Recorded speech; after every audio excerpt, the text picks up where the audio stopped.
Assalamualaikum warahmatullahi wabarakatuh. Kami dari kumpulan 3 ingin membentangkan tentang empat-empat iaitu Perlembagaan Persekutuan yakni Tiang Seri Hubungan Etnik. Pembentangan ini akan dibentangkan oleh saya, Mariam Tasha binti Syarul Nizam, yang kedua Nur Farah Izzati binti Mawar Fadil dan yang ketiga Farhan Tasha binti Nordin. Ini adalah isi kandungannya. Yang pertama, pengenalan. Kedua, definisi dan konsep perlembagaan. Ketiga, sejarah penggubalan perlembagaan persekutuan. Yang keempat, Malayan Union. Yang kelima, Persekutuan Tanah Melayu 1948. Yang keenam, kerjasama antara etnik dalam menuju kemerdekaan. Ketujuh, Suruhanjaya Red.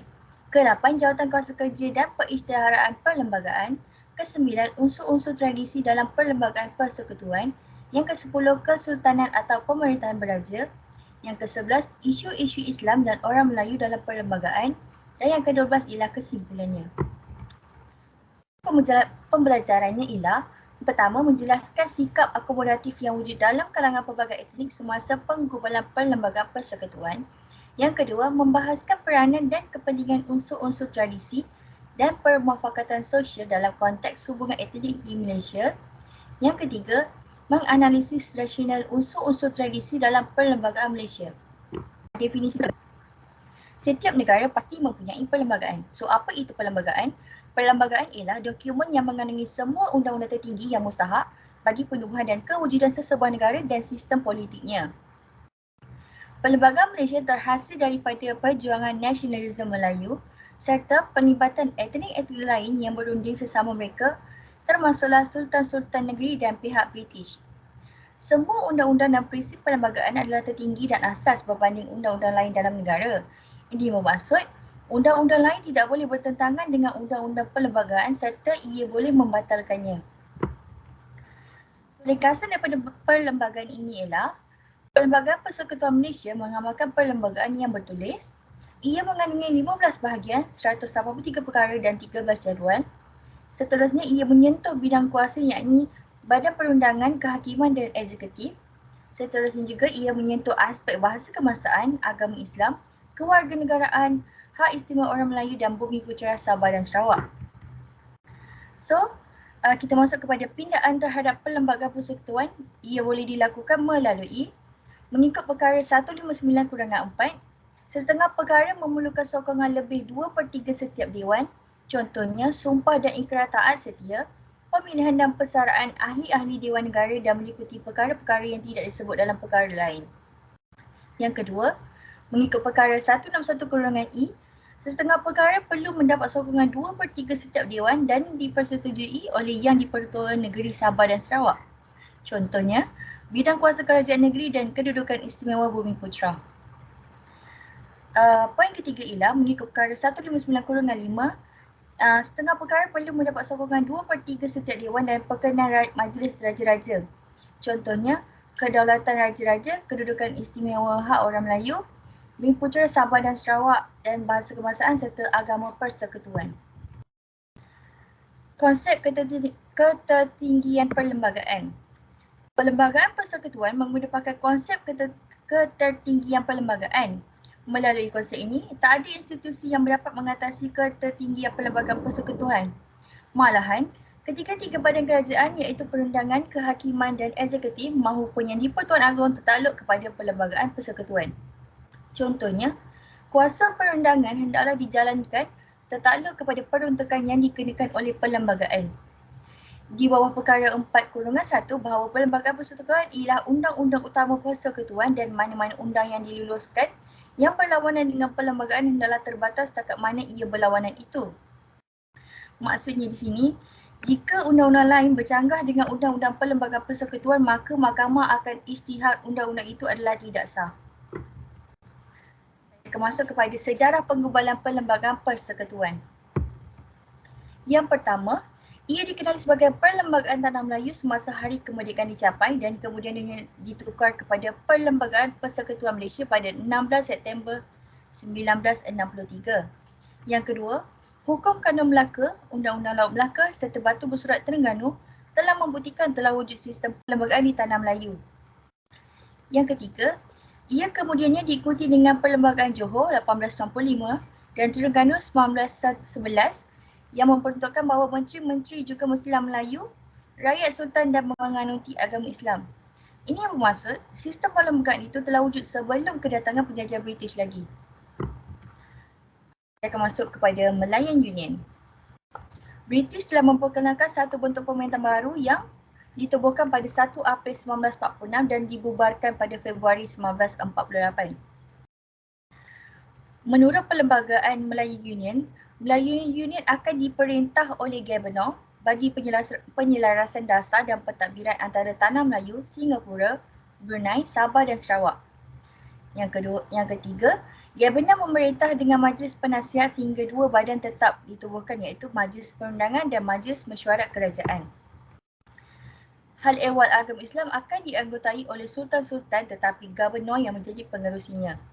Seterusnya, Sultan-Sultan cuma menjadi raja kehormat sahaja. Prinsip jus soli diperkenalkan dan sesiapa yang dilahirkan di Tanah Melayu selepas Malayan Union ditubuhkan akan diberikan hak kerakyatan kepada golongan bukan Melayu dengan mudah. Kenapa Malayan Union ini diperkenalkan? Ia bagi menyatukan negeri-negeri dan meningkatkan kecekapan pengurusan pentadbiran, iaitu negeri-negeri Melayu bersekutu, negeri-negeri Selat, negeri-negeri Melayu tidak bersekutu. Poin kedua, British menyimpan perasaan anti-Melayu, iaitu orang Melayu bekerjasama dengan orang Jepun. So, dengan pengenalan Malayan Union ini dapat melemahkan kuasa raja-raja Melayu. Yang ketiga, menjadi asas kepada British untuk masyarakat tempatan bagi memerintah negara sendiri. Sebab-sebab orang Melayu menentang Malayan Union. Pertama, kuasa raja-raja Melayu dilenyapkan dalam urusan pentadbiran negeri, yakni agama Islam, adat istiadat Melayu dan mengetuai Majlis Penasihat Melayu. Yang kedua, pemberian hak kerakyatan yang sama pada kaum lain melalui prinsip jus soli. Yang ketiga, hak sambarata kepada semua warga negara tanpa mengira bangsa, yakni penduduk peribumi tidak memiliki apa-apa keistimewaan. Yang keempat, Harold McMichael mendapatkan tanda tangan raja-raja Melayu secara paksaan dan ugutan, yakni Sultan Kedah diberikan kata dua sama ada menandatangani persetujuan Malayan Union atau diwujudkan daripada tahta pemerintahan. Seterusnya kita akan dengan presenter Farah. Terima kasih. Seterusnya saya akan menyambut pembentangan tentang Persekutuan Tanah Melayu 1948. Next slide. Persekutuan Tanah Melayu dibentuk pada 1 Februari 1948 yang menggantikan Malayan Union. Di bawah Perintah Majlis Persekutuan Tanah Melayu 1948 meliputi 9 negeri Melayu dan 2 daripada 3 negeri-negeri Selat iaitu Pulau Pinang dan Melaka. Singapura terpisah sebagai sebuah tanah jajahan mahkota di luar persekutuan kerana orang Melayu merasakan mereka mungkin dikuasai oleh orang Cina sekiranya Singapura menyertai Persekutuan Tanah Melayu dari segi bilangan penduduk. Seterusnya, mengekalkan autonomi negeri-negeri serta menghormati kebesaran, martabat dan bidang kuasa raja-raja dalam hal ehwal dan adat istiadat Melayu. Kedaulatan raja-raja dan kedudukan istimewa orang Melayu pula dikembalikan. Next slide. Perlembagaan baru ini telah memenuhi kehendak pihak yang terbabit dalam pertikaian tentang idea penubuhan Malayan Union. Kedaulatan raja-raja dan keistimewaan orang Melayu dikembalikan serta prinsip jus soli telah digugurkan. Pembentukan persekutuan merupakan satu kejayaan kepada orang Melayu. Perlembagaan Persekutuan Tanah Melayu 1948 telah menjadi asas bagi Perlembagaan Persekutuan Tanah Melayu 1997. Seterusnya, kerjasama antara etnik dalam menuju kemerdekaan. Dengan penubuhan Persekutuan Tanah Melayu, kerjasama antara etnik Melayu dan bukan Melayu mula terjalin. Seterusnya, pilihan raya 1955 membuktikan penolakan sikap perkauman. Sebagai contoh, penubuhan Jawatan Kuasa Perhubungan kaum 1949 yang terdiri daripada pelbagai etnik telah berusaha menyelesaikan sesetengah masalah perlembagaan, politik dan ekonomi yang wujud akibat permintaan yang berlainan daripada pelbagai etnik. Maka, Parti Perikatan bertanding dalam pilihan raya pada pilihan raya umum 1955. Satu perkara yang menarik semasa PRU 1955 ialah penolakan sikap perkauman dalam kalangan orang Melayu. Jika orang Melayu bersikap perkauman, mereka boleh menubuhkan kerajaan Melayu dan menggubal satu perlembagaan bagi tanah Melayu yang merdeka. Pastinya perlembagaan tersebut akan menjamin kekuasaan orang Melayu dengan cara berterusan. Seterusnya, isu kemerdekaan melewati batas perkauman sekaligus mewujudkan masyarakat yang bersatu padu. Perkara ini membolehkan mereka mengetepikan pandangan sempit perkauman dan bekerja ke arah menuntut kemerdekaan daripada penjajahan. Pembentukan kabinet terdiri daripada 3, iaitu 6 orang Melayu, 3 orang Cina dan 1 orang India. Pemilihan kabinet menunjukkan kerjasama yang baik dengan pelantikan berbilang kaum. Ia memberikan keseimbangan etnik yang lebih diterima dalam majlis legislatif. Seterusnya, Suruhanjaya Rit 1956. Perlembagaan Persekutuan Tanah Melayu telah digubal oleh Suruhanjaya Rit pada 1996. Seterusnya, perikatan bersetuju dengan anggota-anggota Suruhanjaya yang akan dipilih oleh British sendiri tanpa melibatkan rakyat Tanah Melayu bagi menentukan dan bertanggungjawab merangka perlembagaan.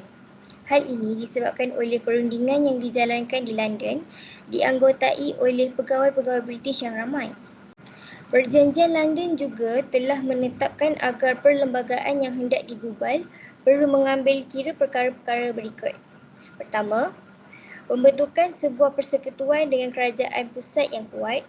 Yang kedua, pemeliharaan kedudukan, keistimewaan, kehormatan dan hak-hak Raja Melayu. Yang ketiga, pengwujudan jawatankuasa negara yang bergelar yang di-Pertuan Agong.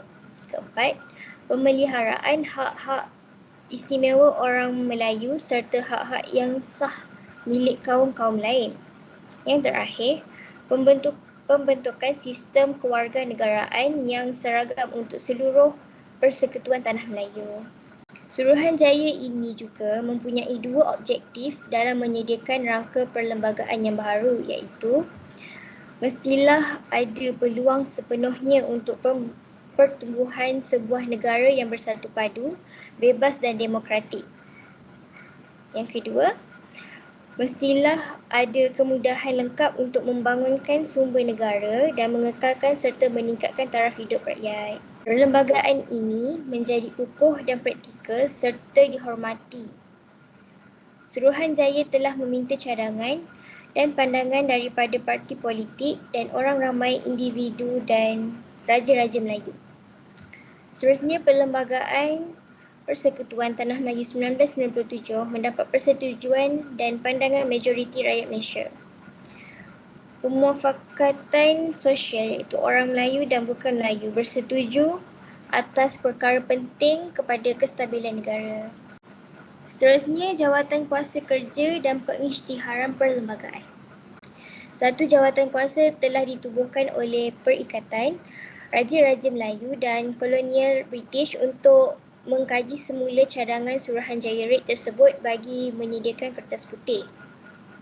Penerbitan kertas putih mengandungi pindaan penyata rit dan rangka perlembagaan diterbitkan pada 3 Julai 1957. Seterusnya, jawatan kuasa dipengurusi McGillivray dengan 4 wakil perikatan dan 4 wakil Raja-Raja Melayu. Draft Perlembagaan Persekutuan diterima dan diisytiharkan sebagai Perlembagaan Tanah Melayu. Akhir sekali, ia diperbaharui dengan gabungan Singapura, Sabah dan Sarawak untuk membentuk Malaysia. Okey, pembentangan seterusnya akan dibentang oleh saya, iaitu unsur-unsur tradisi dalam Perlembagaan Persekutuan. Unsur-unsur tradisi merujuk kepada zaman yang wujud sebelum kedatangan zaman moden, iaitu sebuah sistem yang kesahannya bergantung kepada agama dan nilai asal lainnya. Kontrak sosial meliputi bahasa, agama, kedudukan istimewa orang Melayu dan Bumiputera dan juga pemerintahan beraja. Unsur-unsur tradisi ini perlu kerana telah wujud ratusan tahun sebelum perlembagaan diwujudkan pada tahun 1957.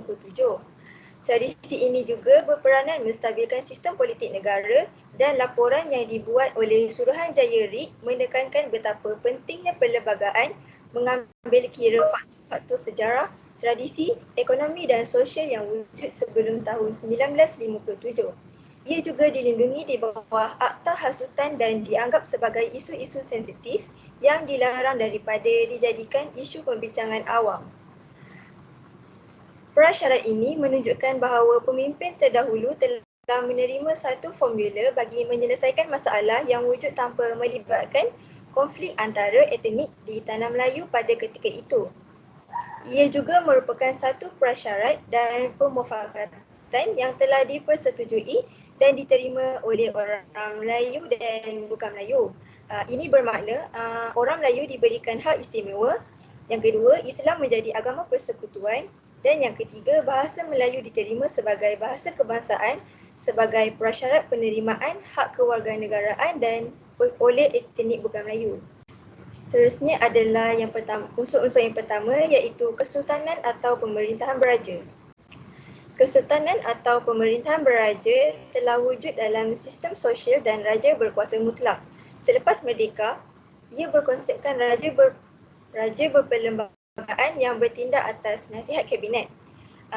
Kesultanan atau pemerintahan beraja ini juga dilindungi di bawah perkara 38/4 yang di-Pertuan Agong berperanan seperti yang pertama, pemerintah tertinggi Angkatan Tentera Persekutuan. Yang kedua, mengampun dan menangguhkan sabitan kesalahan di Mahkamah Tentera. Yang ketiga, berkuasa membuat pelantikan menurut perlembagaan. Yang keempat, lambang perpaduan. Yang kelima, pemelihara kepentingan dan harapan setiap etnik. Yang keenam, ketua agama bagi negeri tidak beraja. Yang ketujuh, lambang keadilan. Dan yang kelapan, institusi perlembagaan bersifat Melayu dan Islam. Unsur yang kedua adalah agama Islam. Perkara 160 memberi definisi Melayu sebagai seorang beragama Islam, lazim bercakap bahasa Melayu dan menurut adat istiadat Melayu. Yang di-Pertuan Agong dilantik daripada kalangan raja-raja di negeri-negeri Melayu dan di dalam setiap perlembagaan negeri. Unsur yang ketiga adalah bahasa Melayu. Perkara 152 iaitu kedudukan bahasa Melayu sebagai bahasa kebangsaan tanpa menafikan hak-hak bangsa lain menggunakan bahasa mereka.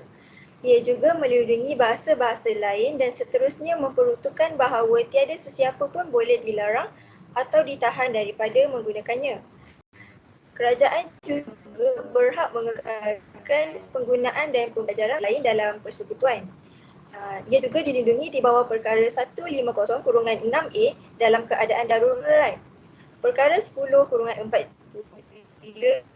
adalah perkara sensitif. Dalam perkara satu kebangsaan mengatasi bahasa Inggeris. Bahasa kebangsaan juga sebagai alat perpaduan tanpa menggugat bahasa ibunda lain. Unsur-unsur tradisi yang keempat adalah kedudukan istimewa orang Melayu.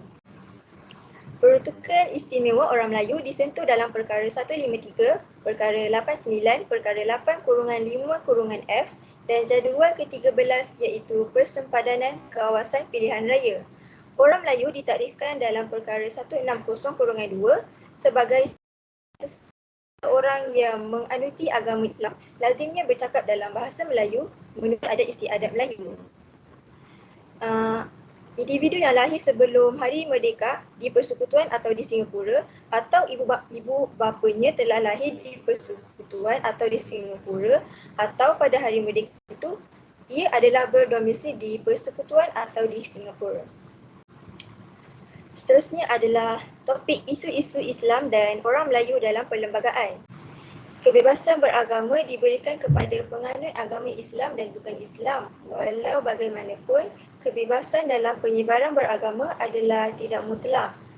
Dengan kata lain, sebarang agama boleh diamalkan tetapi tidak mengganggu ketenteraman awam dan tidak menyakitkan hati penganut agama lain. Kebebasan beragama juga bermakna seseorang itu tidak bebas mendirikan rumah ibadat di mana sahaja yang disukai. Contohnya dalam perkara 11/4 iaitu memberi kuasa kepada Parlimen atau Dewan Undangan Negeri yang meluluskan undang-undang pengawalan agama bukan Islam dalam kalangan orang Islam. Kebebasan agama tertakluk kepada undang-undang awam seperti Akta Keselamatan Dalam Negeri 1960, Akta Pertubuhan 1965 dan Akta Polis 1967. Yang kedua ialah isu-isu kesamarataan. Semua orang adalah sama di sisi undang-undang. Hal ini kerana ia tidak dibenarkan sebarang bentuk diskriminasi menurut agama, ras dan lain-lain kecuali dibenarkan oleh perlembagaan. Namun, perubahan politik dan ekonomi menyebabkan sesetengah etnik ketinggalan. Isu-isu Islam dan orang Melayu dalam perlembagaan yang ketiga ialah diskriminasi perlindungan. Melalui diskriminasi perlindungan ini, undang-undang memberi perlindungan dan hak yang istimewa kepada golongan atau etnik di dalam sesebuah negara dan dalam masa yang sama tidak menafikan peluang terhadap kumpulan atau etnik yang lain. Etnik yang ketinggalan dalam arus pembangunan negara dapat dibantu dan ditingkatkan taraf hidup mereka agar dapat menyaingi etnik lain yang lebih terkehadapan. Dalam perlembagaan, India menghendaki kerajaan memberikan perlindungan yang istimewa untuk kepentingan pelajaran dan ekonomi sesuatu kumpulan yang mundur. Contohnya keutamaan dalam latihan dalam perkhidmatan tertentu seperti kereta api, pos kastam dan perkhidmatan telegraf. Diskriminasi perlindungan itu dibuat dengan tujuan yang pertama, ia dibuat bagi membetulkan semula ketidakseimbangan politik di sebuah negara yang rakyatnya bersifat majmuk dan baru merdeka. Yang kedua, diskriminasi perlindungan diberi kepada golongan minoriti supaya kepentingan mereka dapat dipertahankan daripada ditenggelami majoriti. Yang ketiga, perlembagaan memberi keutamaan kepada kumpulan yang telah merasai dari mengecapi keistimewaan itu pada sebelumnya. Dan yang keempat, disebabkan oleh kompromi di antara kaum atau kumpulan tertentu semasa perlembagaan diubat. Seterusnya adalah persoalan perkara 153. Perkara 153 adalah tentang mengeluarkan orang Melayu dari arus kemiskinan iaitu ekonomi. Kemiskinan orang Melayu 64.8% pada tahun 1970. Jurang pendapatan melebar antara etnik. Negeri majoriti Melayu miskin khususnya di Pantai Timur. Pemilikan kekayaan negara bagi Melayu hanya 2.4% pada tahun 1970. Pembahagian kekayaan dan agihan pendapatan merupakan faktor terkuat mempengaruhi hubungan etnik. Seterusnya adalah topik kerasionalan perkara 153. Bagi aspek pendidikan, kewujudan MRSM, sekolah berasrama penuh SPP dan matrikulasi yang khusus orang Melayu turut dibuka kepada bukan Melayu. Yang kedua, kuota Institut Pengajian Tinggi Awam iaitu IPTA juga telah ditukar kepada meritokrasi. Seterusnya adalah topik perjanjian 20 perkara bagi Sabah dan perjanjian 4 perkara 18 bagi Sarawak. Perjanjian Malaysia yang dibuat pada tahun 1963 merupakan satu persetujuan yang telah disepakati antara pemimpin tanah bagi Melayu, Sabah dan Sarawak yang dikenali sebagai perkara 20 bagi Sabah dan perkara 18 bagi Sarawak. Antara tuntutan adalah tentang imigresen, bahasa, kewangan dan hak istimewa Bumiputera Sabah dan Sarawak. Kedudukan Sabah dan Sarawak dalam perlembagaan dilindungi oleh kuasa yang di-Pertua Negeri berkenaan dan pindaan hanya boleh dibuat sekiranya kedua-duanya memberikan persetujuan. Parlimen tidak boleh meminda kedudukan istimewa Bumiputera Sabah dan Sarawak iaitu menyamai peranan dan kuasa Majlis Raja-Raja berhubung dengan kedudukan orang Melayu di Semenanjung.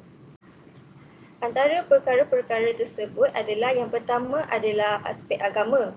Sabah menuntut supaya negeri itu tidak memperakukan sesuatu agama sebagai agama rasmi negeri. Yang kedua, aspek bahasa.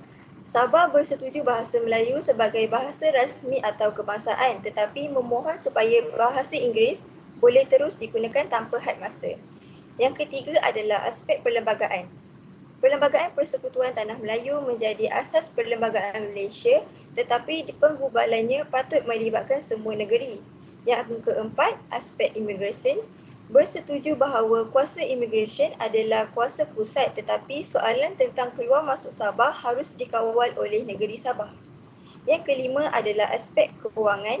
Sabah wajar mengawal kewangannya sendiri dan yang keenam adalah aspek Bumi Putera Sabah mendapat hak istimewa seperti orang Melayu tetapi formula berkenaan harus disesuaikan dengan keadaan Sabah iaitu sifat demografi. Yang terakhir adalah kesimpulan. Secara keseluruhannya, kita perlu mengambil iktibar dari pengorbanan yang telah ditunjukkan oleh generasi terdahulu dalam menghayati erti sedia berkorban dan toleransi antara satu sama lain. Pemuafakatan sosial atau social contract ini perlu diterima oleh semua rakyat Malaysia tanpa perlu mempersoalkannya lagi. Melalui pembudayaan sikap ini, secara langsung ia dapat menghindarkan Malaysia daripada berada dalam keadaan tidak stabil yang boleh merosakkan perpaduan yang sudah sedia terjalin. Sekian sahaja daripada kumpulan kami. Terima kasih.